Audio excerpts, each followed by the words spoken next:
The parsha over here, Chukas, we find that Klal Yisrael complained about the mun, and they said it's terrible. We had very good food in Mitzrayim and so on, and they were complaining about lacking all sorts of vegetables and so on. And it's hard to understand. Could they really have not understood that the mun is such a great and refined food, and the mun was extremely tasty, refined, and so on, and they're yearning for the coarsest of foods, things that the Mitzrim gave them. Obviously, was the worst of the worst. It doesn't make any sense, unless obviously when a person wants to complain about something, they complain whatever they want. That would be a pashup shot. But the Rambam uses this concept, uses this parasha actually as a way to understand a big yesod in people's tastes and feels that's relevant to another area. The Rambam is at the beginning of his introduction to Parashas Chelek, to Perek Chelek in Sanhedrin, in Pirush Mishnayos. This is where the Rambam famously lists the Yud Gimel Ikrim formulas, Yud Gimel Ikrim, and so on. And he speaks about a bigger understanding of Chazal and so on. And he says that Chazal have really three approaches of people to Chazal. There are the people who are simple people. They are they take everything that's said exactly the way it is. They don't bother to contemplate, to think into things, and they just take it as literal as can be. And that's that. They don't look for something deeper. They don't appreciate any deeper meaning, and so on. There's a second group who has the same attitude towards Chazal. They take it literal and they mock it. They say this is obviously absurd, this can't be, and so on and so forth, and therefore it is something that they make fun of and reject it. And finally, there is a third group of people. This group, he says, are very few who understand the greatness of Torah, who understand the depth of what Chazal meant, and try to understand the meaning of these agadas, what Chazal tried to tell us. And they are, the Rambam says, very, very few. He almost says, there's so few that I almost can't consider them a category. Rather, they're individuals. And that's the Rambam's, obviously the Rambam's approach to understand many of the Chazal, or all the Chazal, if you understood in terms of meaning, but some Chazals, it's only the meaning and so on. But the Rambam, so that's the way the Rambam explains the different approaches to Chazal. But then he adds that how can a person who is coarse enjoy food that's refined? And he uses our parsha as that example. In other words, the people complained, the Zacharis, Abatzos, Ashum, and so on.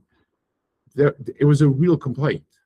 In other words, the food that Mitzrayim had given them was coarse, and they were slaves, very coarse people, and things that were physical, tangible, rough, coarse, was food for them. Something which was delicate, refined, and so on, simply did not count as food. They did not have the enjoyment of munching, crunching, sharp tastes, and so on.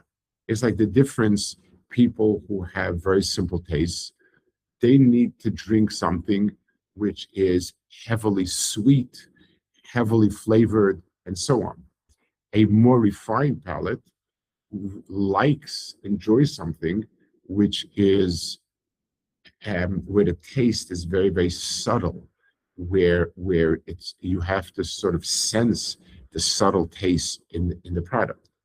So the difference between um, coarseness and subtlety in the person will then project itself in all the person's activities.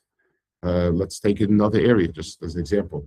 A person who's coarse needs to say things in a very blunt and coarse way.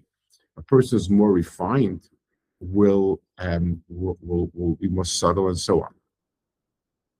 I want to sort of add some explanation in that point that Rama makes.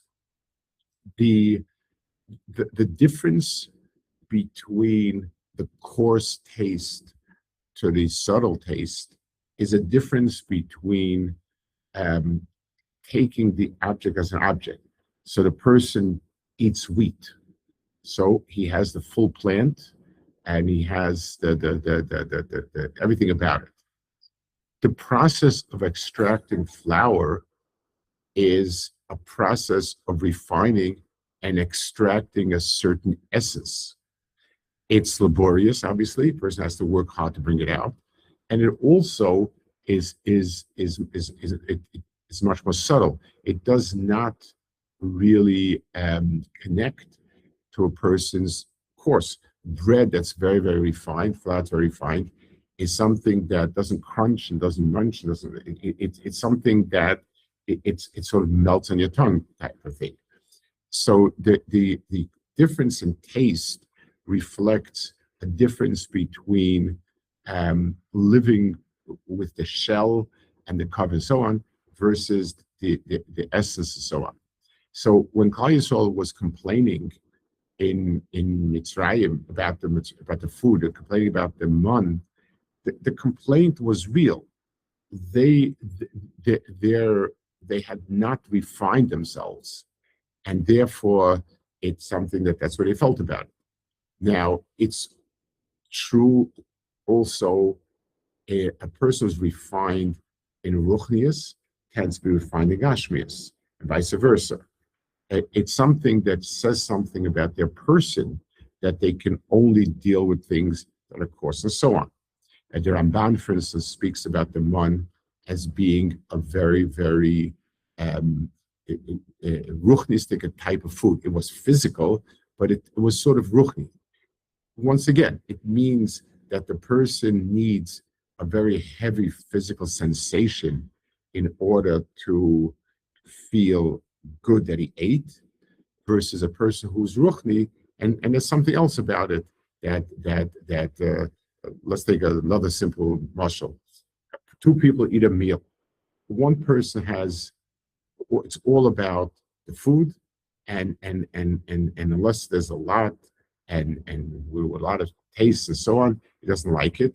A second person enjoys the company, a certain ambience, the people, what was spoken about, what happened at the meal, and he enjoys the meal, but it's sort of the content of the meal. Those are the type of things that the Rambam is alluding to in his pshat. So the Rambam learns a pshat in our sugya, in our parsha, that the complaint about the food was real. It reflected their own coarseness, that they had not become refined enough to appreciate the Tamid Man. And I'm talking here about even in a physical sense, whereas the man was pure flavor, but it lacked in real substance. These bitzolim and all those stuff, these were heavily physical, and that was true on that level. The Rambam reflects that this is a reflection of their ruchnistic status. The Rambam compares this to the world of Torah, and this, interesting enough, is true about the Sfarim, the world of Mekubalim, which the Rambam was not part of, but it reflects itself. The Rambam says in the Divrei Chazal, you have the words and you have the meaning and deeper meanings and so on. That's the nature of Torah. In the words used by the Kabbalah is Pnimius HaTorah. The Zohar also speaks about the tree in Torah, the tree with leaves and bark and so on, and you have the essence and you have the outer layers. Now the one thing is, and all the Rishonim say that in Torah itself, in Chumash, you chas v'shalom can't say anything is just a metaphor, but everything is literally true. But the content of Torah doesn't stop at the literal story. It's what is the story telling me, what happened, and there is an almost infinite amount of layers of meaning to it. But in Divrei Chazal, the Rambam says, there certainly is that distinction. And therefore, there are Divrei Chazal that are not meant to be literal. They're meant to be only a metaphor for something deeper. For a person who is not used to extracting the teichen, then he looks at it, he either swallows it with the wrapper together and thinks that the wrapper is food, or he laughs. Imagine a primitive was given food that's wrapped, sealed in a sealed wrapper. So one person would swallow it with the wrapper. This is food. It says on it that it's good for you. A person a little more sophisticated, but not thinking, would laugh at it and say, how could a piece of cellophane be food? And the third person realizes that you have to take off the wrappers, the layers of wrappers, and then you have the food inside. That's the way to really understand Chazal. Chazal were giving us their deepest understandings through it, and the Aggadahs that are meant to teach that are all wrappers where if the person extracts the food from inside, it's a b'chinas man. The person lives off it, and if a person doesn't make that effort, then he complains one way or another.